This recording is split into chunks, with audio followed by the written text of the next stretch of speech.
Now I would like to introduce our special guest today. There are few topics more likely to elicit strong, passionate, and even aggressive points of view than nuclear power. In a time when we are justifiably more aware of and concerned for our environment than ever before, nuclear power generation is one of the hottest of hot-button issues. And North American politicians have long treated the whole debate over its use as if it were, well, radioactive. They know that in the popular imagination, Chernobyl and 3 Mile Island are more than places on a map. They've become bywords for disaster. Partly because of this element of fear, and partly due to the relatively high cost of nuclear power compared to, say, coal generators or nuclear power development has been dying in North America for more than a decade. And it might still be dead were it not for the global warming and climate change issues. Here in Ontario, where, as we all know, there is an election on right now, the provincial government is planning to phase out the use of coal as a power source by 2014. Everyone agrees that it would be nice to get rid of coal plants with their dirty and dangerous emissions, but the key question is how to replace them. With the province facing a 25% increase in energy demand over the next 20 years, and a 30% increase in required power capacity, that shortfall will have to be addressed somehow. Alternative energy sources like wind and solar power and biofuels are only partial replacements. The shortfall will have to be made up, at least in part, by nuclear power generation. And that means we're likely looking at some pretty intense energy discussions over the next few years. Our guest today is no stranger to the nuclear power debate. He's conducted it from both sides. 3 decades back, Patrick Moore and a like-minded group of activists founded Greenpeace. Back then, his typical workday meant ripping around the high seas in a small boat, dodging whaling harpoons. And as far as nuclear power plants were concerned, Patrick Moore considered them, and I quote, the most dangerous devices that man has ever created. Today, Dr. Moore is an environmental consultant and a fierce advocate of sustainable development. And while he doesn't spend much time in close contact with whaling harpoons or the rudders of coal barges in Lake Ontario, he's still just as passionate about the causes he believes in, nuclear power being one of them. But his thinking on this issue has changed dramatically. He now describes nuclear as the energy source that can save our planet from catastrophic climate change. As Canada and many other nations focus on sustainable development, Dr. Moore recommends that we stop treating nuclear power as taboo.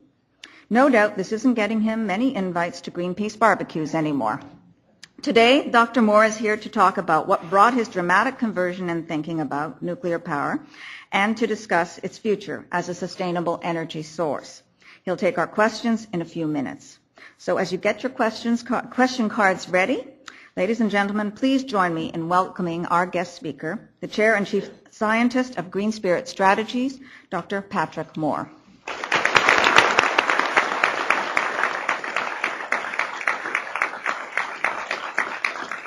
Thank you. Thank you very much, Helen. Good afternoon, ladies and gentlemen. It's a pleasure to speak to you about what has become, I suppose, without a doubt, the world's most important environmental issue, and that is climate change and energy, which are inextricably interrelated, but also today in many countries has become the most significant political issue, or at least among the top 3 or 5. First, let me give you a little background. I was doing my PhD in ecology at the University of British Columbia when I woke up to read a little story in the Vancouver Sun about a group of people who had started meeting in the Unitarian Church basement at Oak and Broadway, and they were meeting to try to figure out how to protest U.S. hydrogen bomb testing in Alaska. I wanted to do more than just read books about ecology and the environment. I'd become radicalized in the late 1960s and wanted to actually do something. I joined this group and ended up being in the planning meetings for the first voyage of what became Greenpeace. We sailed a leaky old boat across the North Pacific, provided a focal point for media attention to opposition to the nuclear tests, and helped change the course of history. When that H-bomb was set off at Amchitka Island in the Aleutians in November 1971, it was the last hydrogen bomb the United States ever detonated. There were more atomic tests after that, but President Nixon, at the height of the Cold War and the height of the Vietnam War, canceled the remaining tests in the series due to the overwhelming public opposition that we had helped generate in Canada and the United States. In retrospect, this was a major turning point in the global arms race. Flushed with victory, we decided to carry on. I ended up spending the next 15 years of my life after getting my PhD in ecology in the top committee of Greenpeace as we campaigned around the world. By the mid-'80s, we had grown from a church basement in Vancouver to a group with $100 million US a year in income and offices in 21 countries. Presidents and prime ministers were now talking about the environment on a daily basis, and a majority of people had come to agree with us that the environment must be taken into account in all our decisions. I felt our job had been largely accomplished, mass public awareness of the environment. And for me, it was time to make a change. I had been against at least 3 or 4 things every day of my life for 15 years. I decided I'd like to be in favor of something for a change, and made the transition from the politics of confrontation, basically telling people what they should stop doing, to the politics of trying to find consensus about what we should do instead. Because there is no escaping the fact that over 6 billion people wake up every morning on this planet with real needs for food, energy, and materials. Sustainability, which I believe is the next logical step after environmental activism, is about continuing to provide for those needs, maybe even getting some more food and energy for the people in the poorer countries, while at the same time reducing our negative environmental impacts. Now, a lot of activists today will tell you, no way, those things are mutually exclusive. Automatically, the more people there are and the more stuff they use, the more damage will be done to the environment. This is a myth, and one of the greatest myths of the environmental movement today. It is, in fact, perfectly possible to continue to gain the material and energy needs for the support of our civilization while constantly working to reduce our negative impacts on the environment. And there are 2 ways to do that. Number 1 is through changes in our behavior or our practices. Number 2, and possibly even more important, is through changes in our technology. A simple example. When you leave the room, you should turn off the light. This is a change in behavior. It's going to result in a 50, 60, 80% saving in the amount of electricity that room uses for light. Secondly, you swap out the incandescent for a compact fluorescent fixture. Now, even when you're in the room, you're only using 25% of the electricity you did before. Those 2 changes, one behavioral, the other technological, result in at least a 90% saving in energy in that room. And this applies across the board to all our behaviors and all our technologies. Getting more seriously, it means you drive a little less and buy a car that only uses half as much gasoline when you do drive it. It applies everywhere. I don't have long enough today to give you the full dog and pony energy climate change presentation that I usually do with full PowerPoint display, but I'm going to try and focus here on the climate change, nuclear, Ontario subject. We got a lot of things right back in Greenpeace. We did a lot of good work, and I'm very proud of having been part of the beginning of that organization and working with it for so long. But there was one big area that we just got wrong. And that was the fact that because we were so focused on nuclear weapons testing and the threat of all-out nuclear war, that we lumped nuclear energy in with nuclear weapons as if they were all part of the same Holocaust, all part of the same evil and destructive force. We made a mistake. We did not differentiate between the peaceful and beneficial uses of nuclear technology and the destructive and even evil uses of that same technology.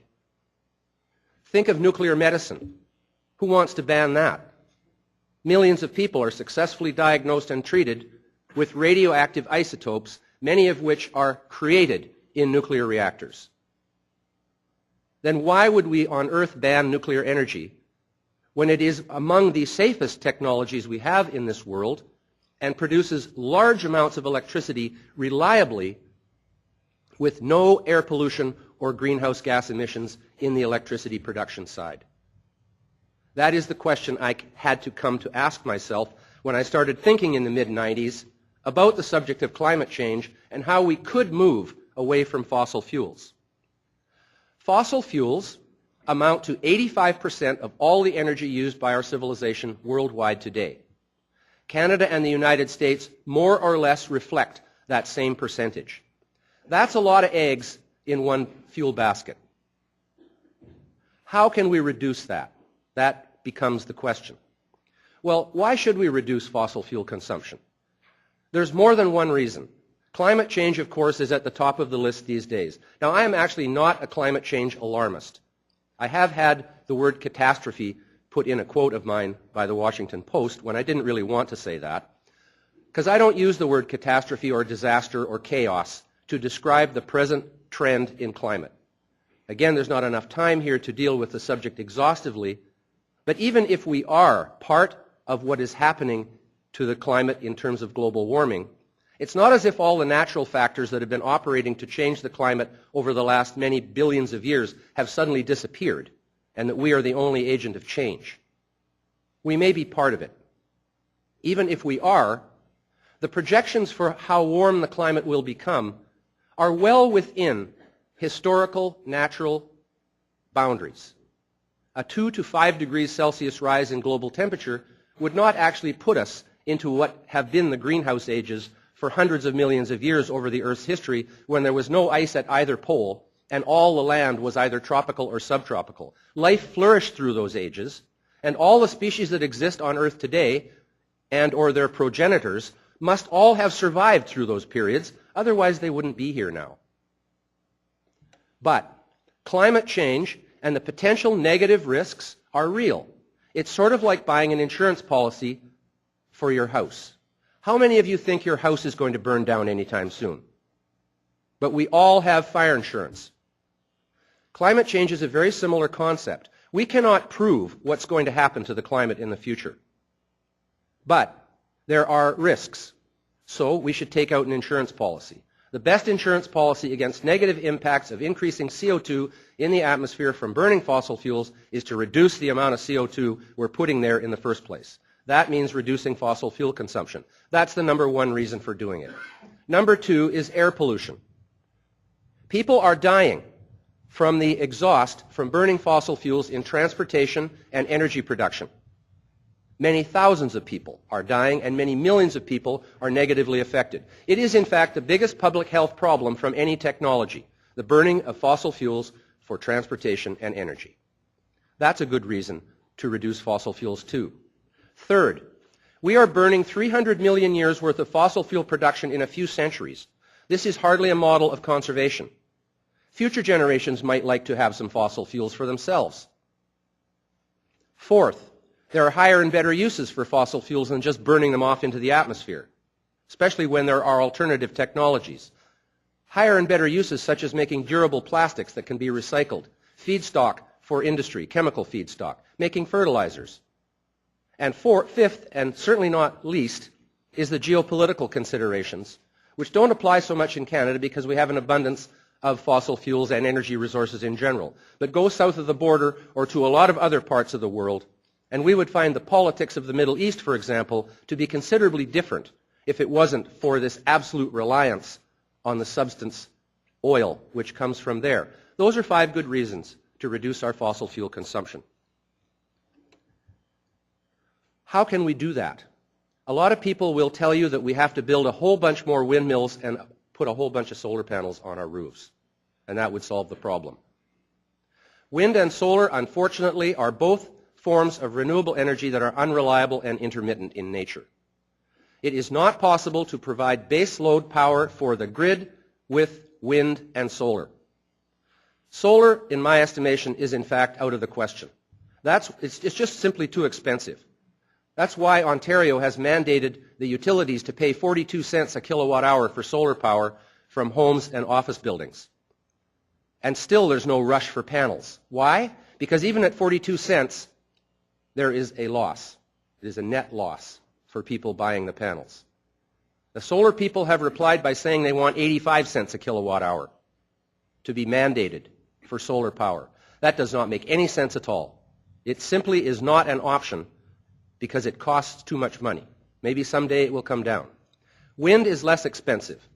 Still, it's a lot more expensive than conventional sources. But the problem with wind is that when you build a wind farm, that doesn't allow you to shut down a baseload power station because you have to back the wind up. because when you have a peak load in the summer on a still day, the windmills aren't working. You've got to have something else in place. But when the wind is blowing when you need the power, it allows you to shut off some gas plants. That is why wind has an important role to play, because it does allow you to reduce CO2 emissions and fossil fuel consumption when the wind is blowing. And up to maybe 10% of our electrical supply, we can use wind. But there's still the other 90. Ontario is the first jurisdiction I know of in the world that has made a political pledge to phase out all its coal-fired power plants. Well, it was supposed to happen next year, but it can't happen next year because there's nothing to replace the coal. And the coal cannot be replaced by wind and solar because they are not baseload power. So we have to find another solution. Well, hydroelectric power would do the job because it is baseload. Unfortunately, Ontario has built out pretty much all of its hydro potential, so that is not available either. In Ontario, the options are two: gas and nuclear. The Clean Air Alliance, Ontario Clean Air Alliance, would like you to think that gas is the right option. In fact, although containing many well-meaning members, the Ontario Clean Air Alliance is basically a front for the natural gas lobby. They want to use gas, as they say on their homepage, as a transition fuel into the future. They don't say what we're going to be transitioning into in the future, but basically what they support is gas. That means what you have is an environmental movement in the form of Greenpeace and Pollution Probe, etc., who are all supporting the Ontario Clean Air Alliance. In other words, they would rather see gas and all the greenhouse gas that comes from it than nuclear.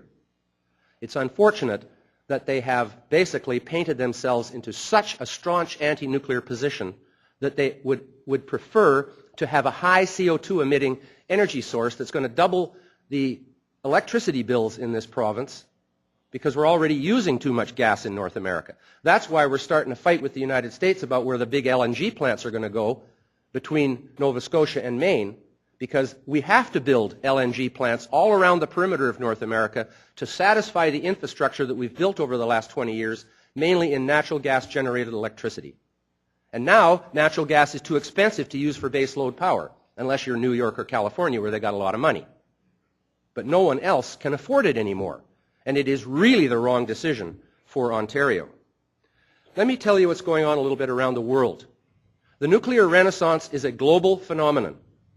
There are two main policy drivers causing decision makers, utilities, political parties, etc., to move towards a decision to build nuclear energy in many countries. Finland is the classic example. People of Finland are most democratic, environmentally oriented, they love freedom and education and all good things. They had a long national discussion about what they should do to add energy to their system, because they need more energy. It came down to two choices: Russian gas or nuclear. They chose nuclear for two reasons. Number one, climate change. It became apparent to them that it would be impossible to meet their Kyoto objective, which is legally binding in the European Union. If they built gas plants, they could never do it. So that was a reason to make the nuclear decision. The second reason was Finland and Russia share a common border, have a long history, not always friendly. The Finnish people did not want to be blackmailed by Russian gas at some time in the future. So energy security was the second reason that they chose to build a nuclear plant, because they can get their uranium from Canada or Australia, who are not likely to be hostile. This is the two reasons that countries around the world are choosing nuclear energy. Climate change, in other words, fossil fuel, getting fossil fuel out and bringing nuclear in, and energy security.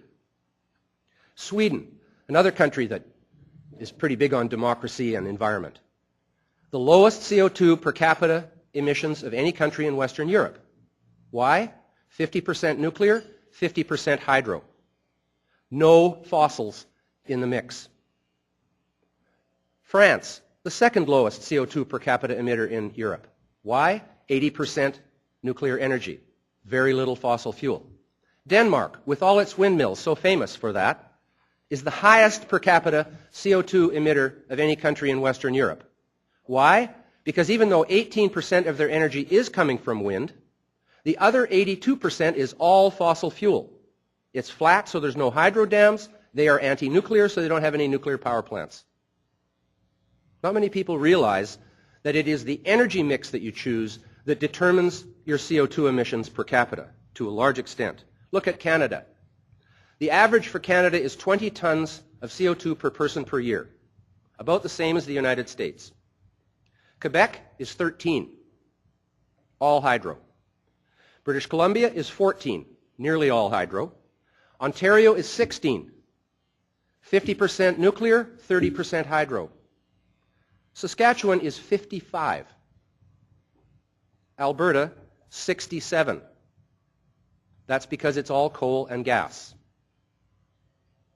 There is no way that Ontario can shut down those coal plants until that power is replaced.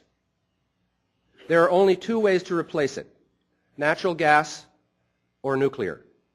The natural gas option continues to put at least 2/3 or even 3/4 of the CO2 into the air per kilowatt hour that the coal plants produce. How is that clean air?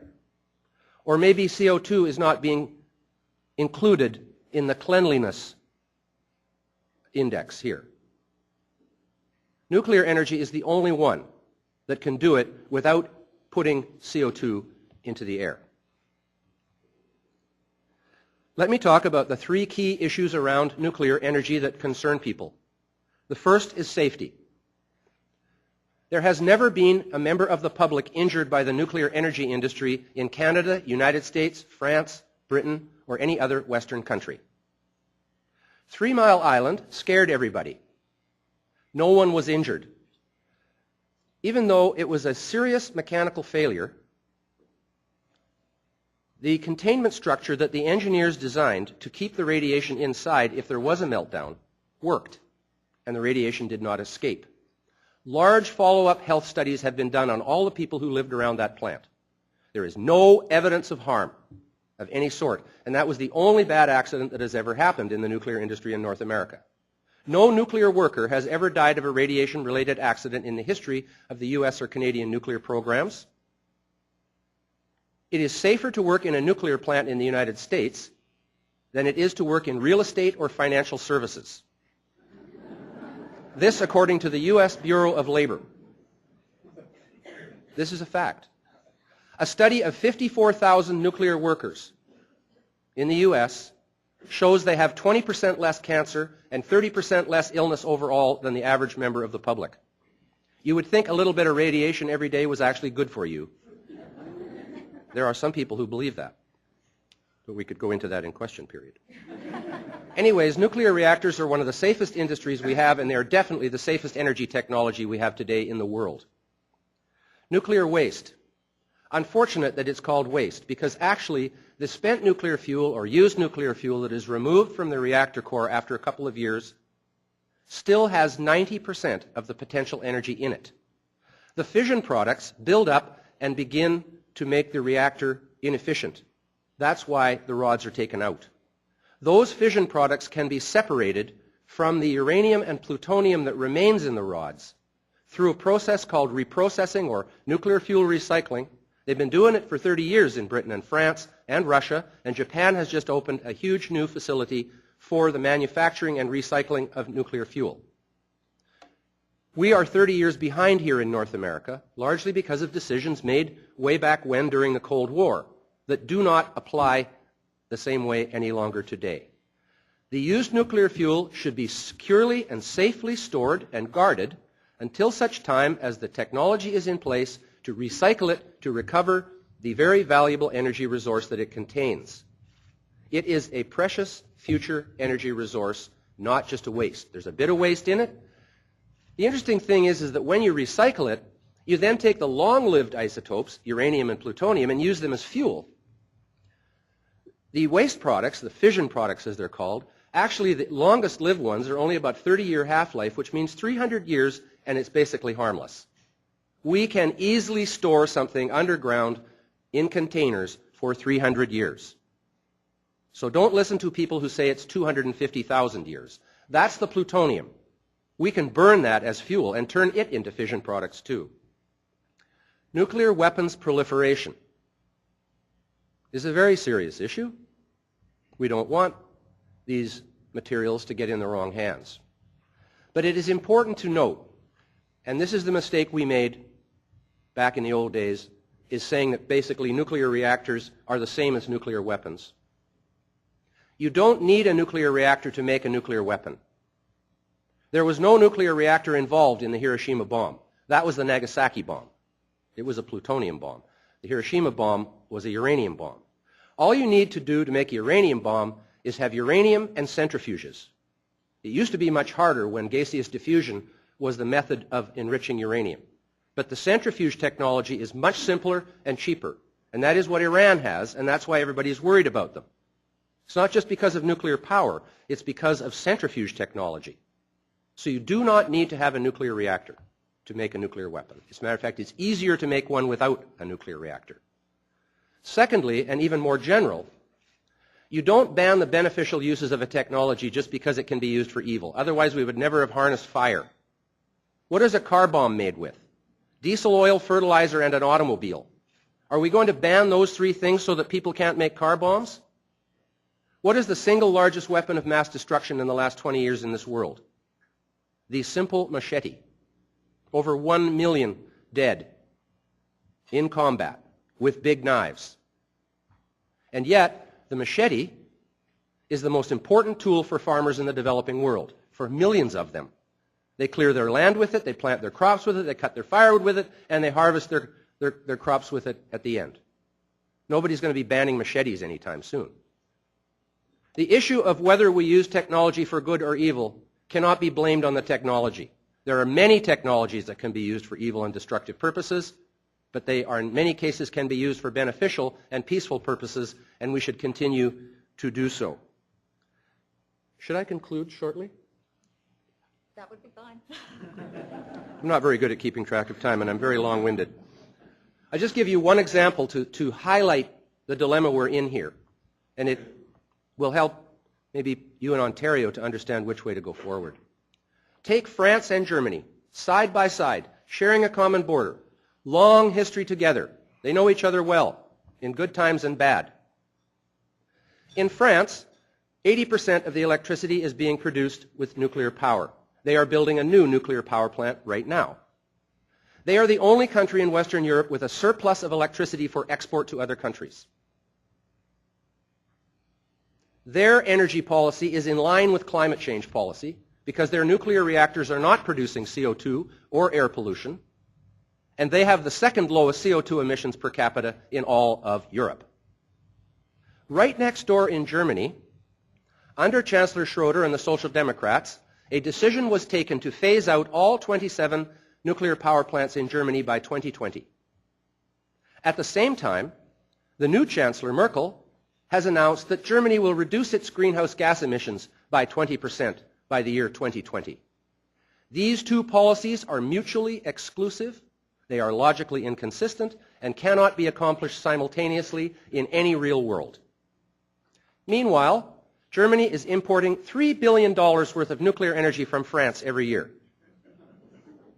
And just before Chancellor Schroeder left office, of course, he got this moratorium in place and a phase-out in place so that all the nuclear plants are supposed to have to shut down in Germany. What is the only viable option other than dirty brown German coal, which is not really much of an option in the climate change time? The only real option is Russian gas. A few days after Schroeder stepped down from his position as Chancellor, he accepted the position from Gazprom, the Russian gas monopoly, as Western European representative. So he's going to sell the gas to Germany. That's the situation in the world today. I hope that Ontario has the fortitude to move forward with the decision that has been made to build new nuclear power plants here. You already get 50% of your electricity from nuclear and have done for a long time, 30% from hydro. An excellent energy mix for a climate change environment. And please encourage your politicians and people in your communities to understand the issue in the way I've hopefully explained it today. Thank you very much.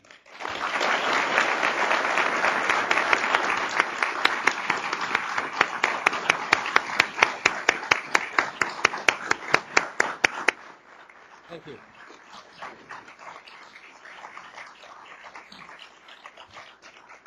Okay, thank you, Patrick. I'm going to ask you to stay right where you are and give you about 30 seconds to catch your breath before I start with the questions that have been submitted from our audience.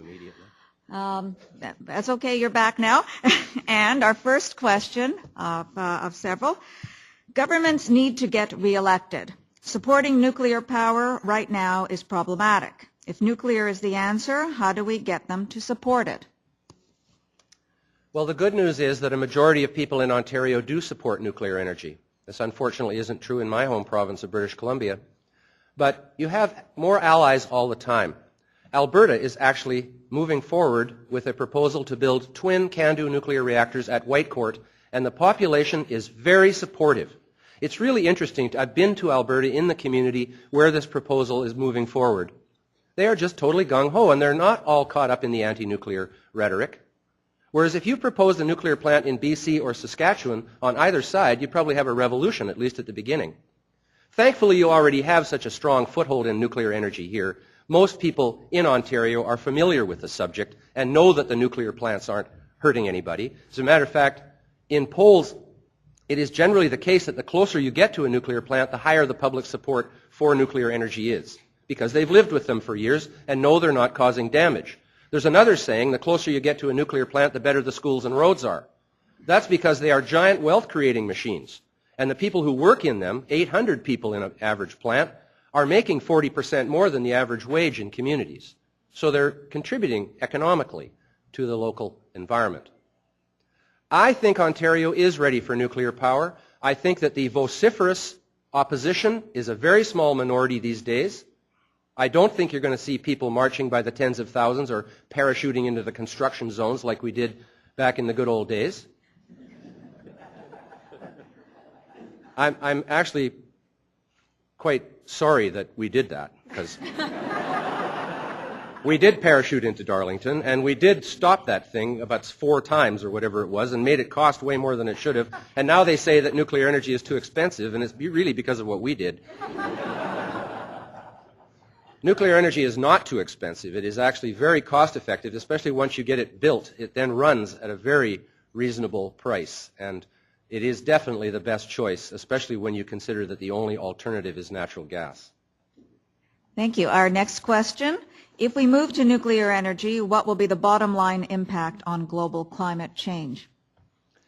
For example, the 104 nuclear plants that are operating every day in the United States, if that power was produced by coal, it would be the equivalent of putting 100 million more cars on the road.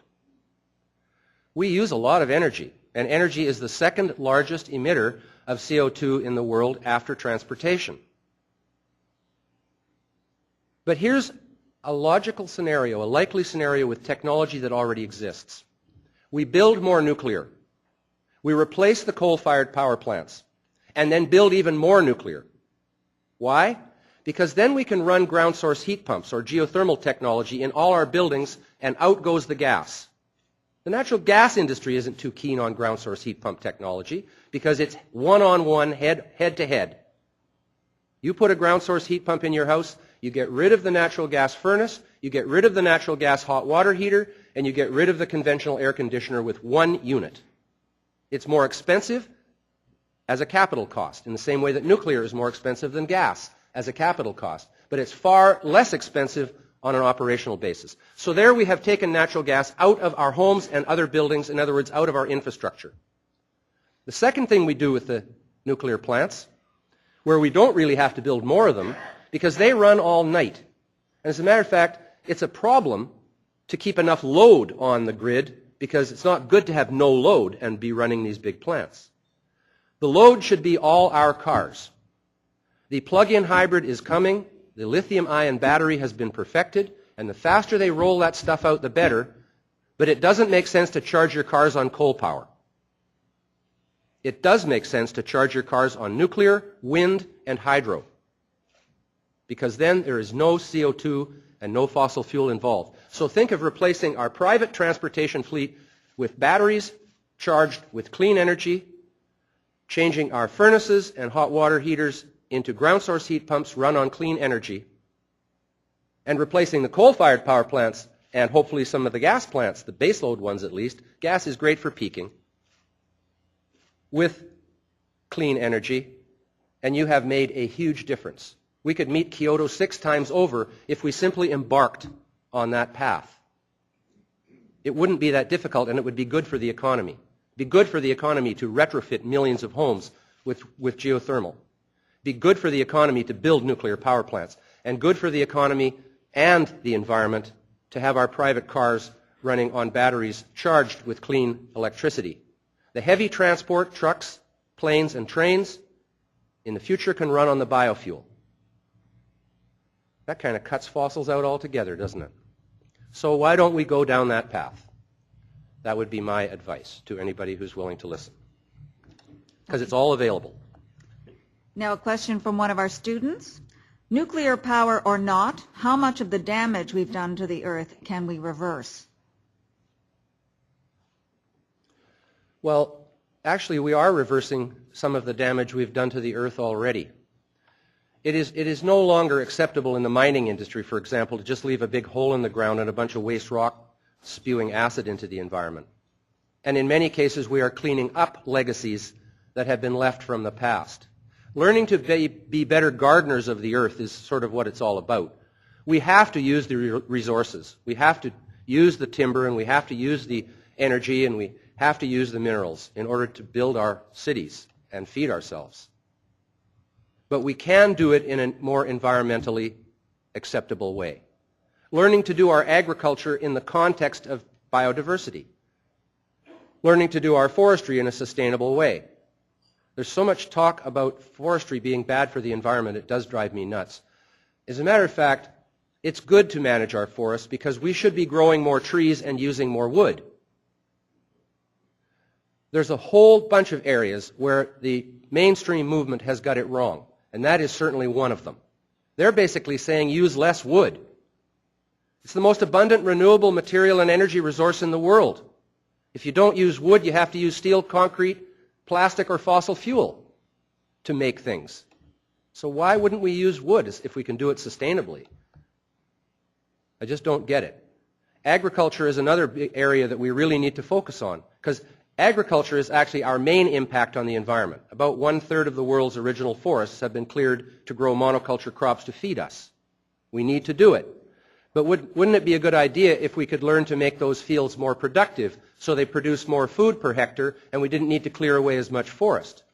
Many environmentalists want to go the opposite direction and turn all our agriculture back to so-called organic, where you basically dispense with most of the scientific progress that has been made in intensive agricultural productivity and therefore need a vast amount more land to grow the same amount of food. Where are you going to get more land? You have to cut down forests in order to do it. I'm working in Brazil right now in a classic situation. The Cerrado in central Brazil has become a breadbasket for soybean, rice, corn, and cotton and other crops. But they're clearing away native forest in order to establish these crops to feed the world. Where is the balance point? And how do you do agriculture in such a way that it doesn't just destroy the whole landscape, but rather leaves networks of biodiversity within it? The Brazilians actually have better land use policies than we do in many ways. 20% of every private property has to be set aside for nature in Brazil, including all streamside zones. When you fly over the Brazilian countryside, you see these networks like fingers, which are all the green belts that have been left along all the drainages. You don't see that when you fly across North America or Western Europe.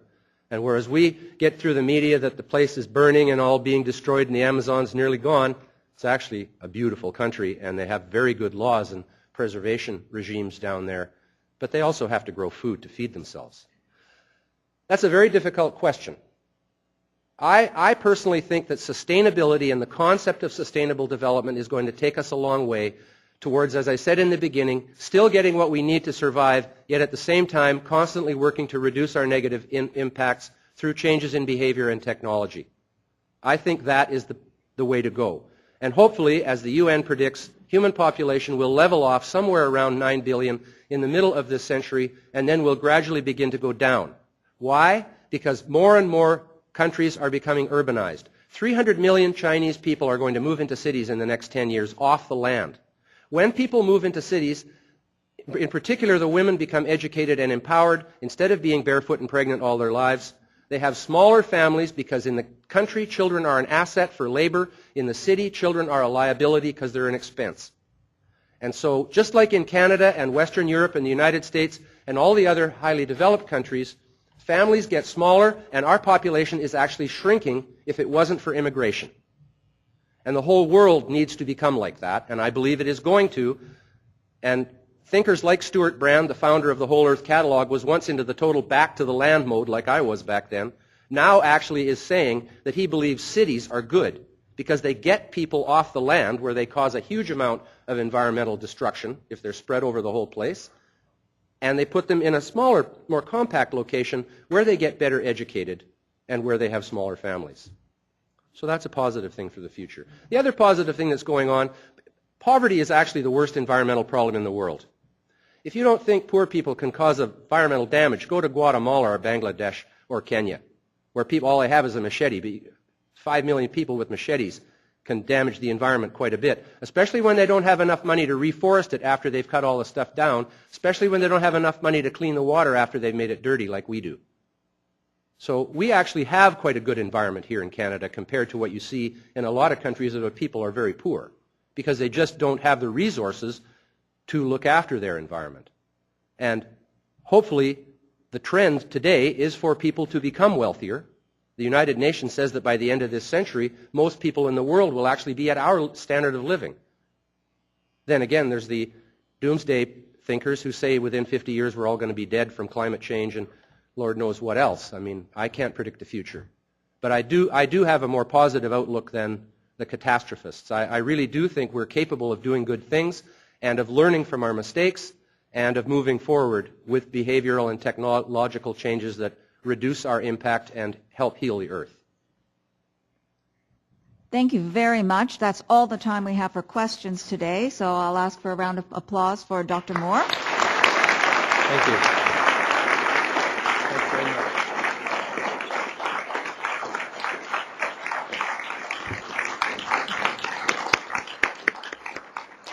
And I'll now ask Canadian Club Board Director Chris May to come to the podium to thank Dr. Moore formally.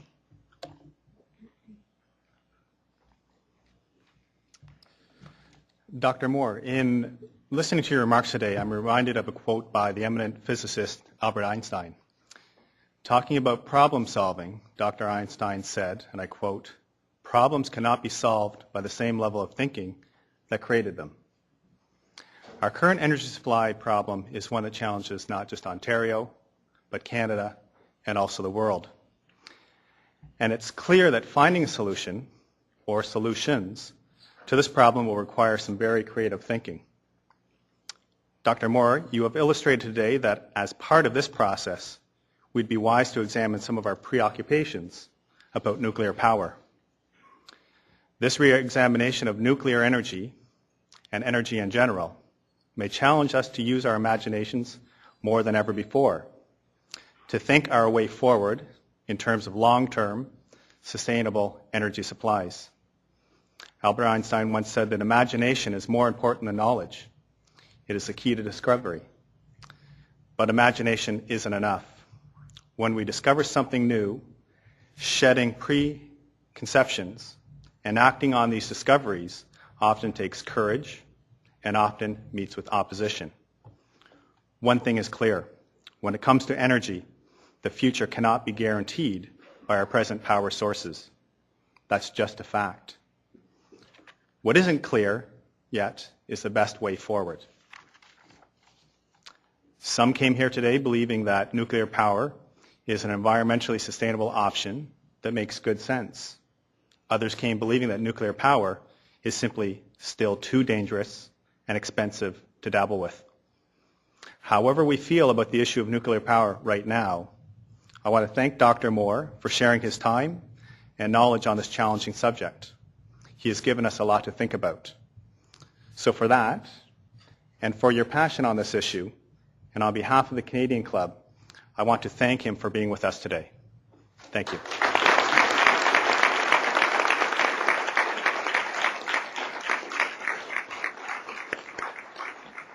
Thank you, Chris, and thank you, Dr. Moore, again, and thank you all for coming here today. This meeting is now adjourned.